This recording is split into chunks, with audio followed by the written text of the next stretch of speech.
Hello food lovers, welcome to our channel. నేను మీ రాణి ఎరంశెట్టి.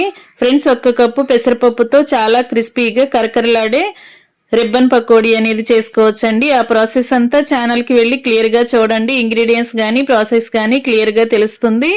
అలాగే మీకు కూడా ఈ రెసిపీ చాలా బాగా నచ్చుతుంది. మనం జంతికల్ని రకరకాలుగా చేస్తూ ఉంటాం కదా, ఒక్కసారి నేను చూపించిన ప్రాసెస్తో కూడా చేసి చూడండి. చాలా చాలా టేస్టీగా ఉంటాయి. చిన్నపిల్లలు, పెద్ద వయసు వారు అందరూ కూడా చాలా ఈజీగా తినొచ్చు. ఒక్కసారి టేస్ట్ చేశారంటే మళ్ళీ మళ్ళీ కూడా ప్రతి పండక్కి ఇలాగే చేసుకోవాలి అనుకుంటారు, అంత నచ్చుతాయి. ఆ ప్రాసెస్ అంతా ఛానల్కి వెళ్ళి క్లియర్గా చూడండి. అలాగే రిలేటెడ్ వీడియోలో కూడా రెసిపీకి సంబంధించిన లింక్ అనేది ఉంటుంది, ఓపెన్ చేసి చూడండి. మీ అందరికీ కూడా ఈ రెసిపీ చాలా బాగా నచ్చుతుంది. అలాగే ఛానల్ని ఫస్ట్ టైం వాచ్ చేసిన వారు సబ్స్క్రైబ్ చేసుకుని పక్కనే ఉన్న బెల్ బటన్ క్లిక్ చేయండి. Thanks for watching. నేను మీ రాణి ఎరంశెట్టి.